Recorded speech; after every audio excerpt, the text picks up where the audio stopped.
All right, in this clip, we're going to take a look at an ace discovery, a cutting the aces routine that's been in my repertoire for over 25 years. It's been evolving for 25 years. The precursor is a routine by Bob Irons, published in Roger Crosswaite's Roger's Thesaurus. The trick's called Gambler's Aces, and in this routine, Bob Irons used a breather crimp, a crimped card, and an interesting running cut sequence to position the crimp card above the aces. I'll explain this briefly. The aces are on top of the deck. The crimped card, and just a note here, the breather crimp is made by running your thumb and first and second fingers forcefully from corner to corner, creating a bowed card. I don't know if that's convex or concave, but it's bowed. And what that does is it makes it very easy to cut to the crimp from the center of the deck. Here's the positioning technique that Irons used that I think is very interesting. We begin by shuffling the deck, leaving the breather crimp on the face and the four aces on the top of the deck. To position the breather, we begin a running cut, and that's cutting the lowermost portion of the deck from the bottom, moving it to the top. And generally here, you'd continue from the top, but the first sequence of the Irons cut, the position, the breather, you're going to cut from the face of the deck. So you're pulling the breather crimp above the aces. And then you come back and continue off the top as in a normal running cut sequence. This is a disarming way to position that breather over your ace stock in the pack. And Irons would just repeat this sequence. So he would keep the stock on the top, cut to the breather, shuffle, leaving the stock on the top, running cut off the face, then off the top, and just repeat this to find the four aces. A little word, if you're going to do this, the Pitt-Harding flick works great here when you practice it, and that allows you to find the last ace with one hand. That's in Pitt-Harding's Card Fictions. Consider that a bonus tip. To continue, we're going to go over the routine you saw me do in the ironing the aces demonstration, and what I did here is just kind of mix up the discoveries and add a little more drama to the sequence. Note, there are other versions of this. If you happen to have either one of these, Tricks of My Trade, The Magic of Conn, or Built to Last, there's a routine titled Weighing the Aces. Weighing the Aces. That's another evolution of this. It's a little more complex. It uses a Pharaoh shuffle and some other advanced techniques. So we're trying to keep it a little simpler here, and I hope you feel like this is worth learning as it is. I use it like this all the time. So, all right, here it is. Ironing the aces, the evolution of the Bob Irons routine. Starts the same way. Note that I like to have the aces in order. I use the clubs, hearts, diamonds, spades. This makes sure the spades comes out last. If you have the opportunity to put a small opposite bend into the aces atop the deck, this will make your cuts a little more surefire during the exhibition. So aces on top, breather on the bottom.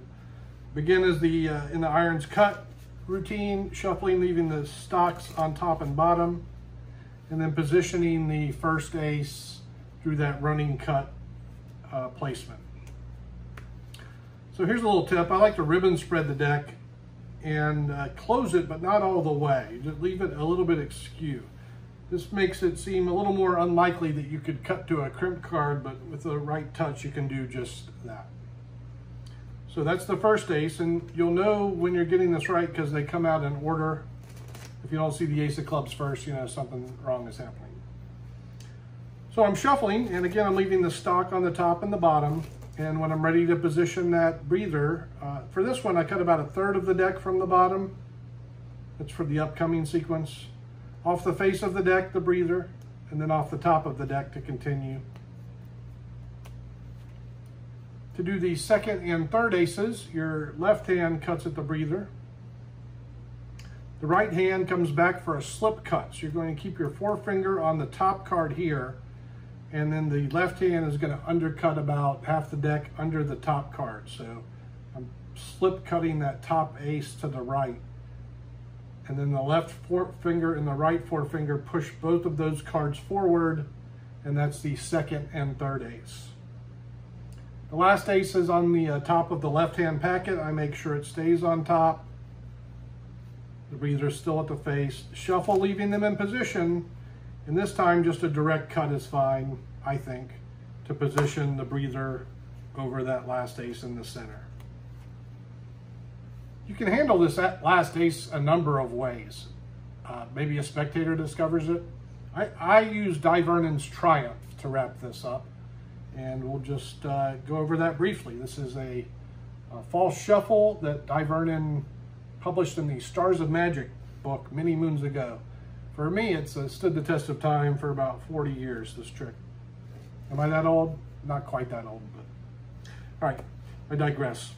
To begin the Triumph sequence, cut at the breather and then turn the portion face up.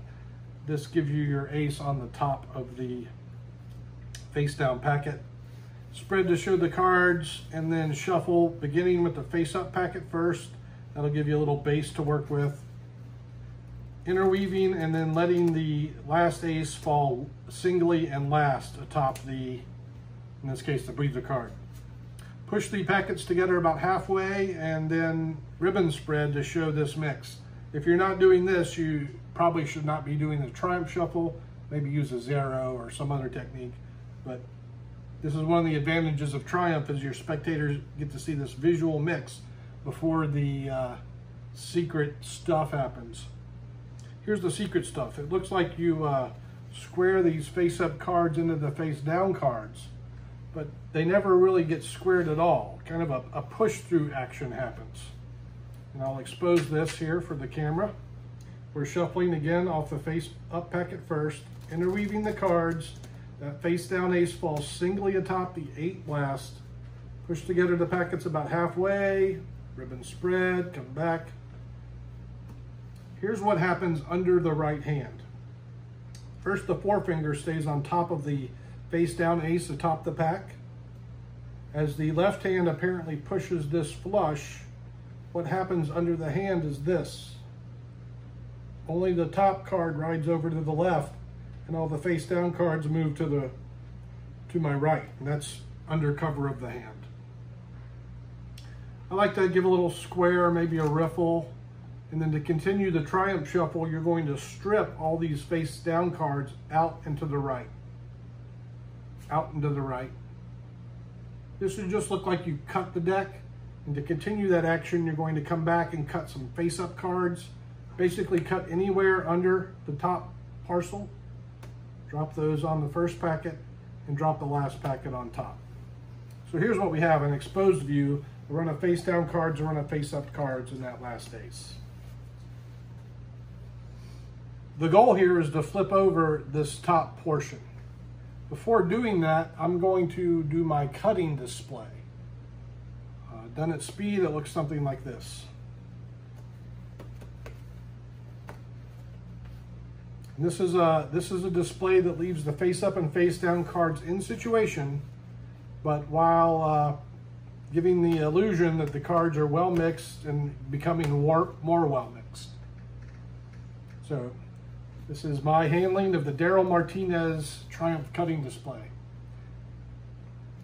The initial cut is made less than half into the face-up pile. You don't want to go too far to face down. You want to cut a face-up pile and move it forwards to the right. I should note here, the goal is to make this a little more discombobulated than some of the other Triumph cutting displays that are more systematic. So we're going to be looking to kind of alternate, mix it up, show some different things as this is happening. So walking through it, cutting to the face-up portion, moving the right hand forward, coming back with the left hand, and then cutting into the face-down portion and moving the left hand forward. The right hand then leaves about half of its cards and moves backwards. That'll show a face-up card. And then the left hand leaves about half of its packet and moves backwards, showing a face-down card. The right hand then cuts about half of its pile and flashes it face to face and comes back on the forward packet and then the left hand alternates. And the idea is you just keep doing this, bringing us right back where we were. I feel like I might have got lost in the description there, but this is what it looks like at speed. That's the cutting display.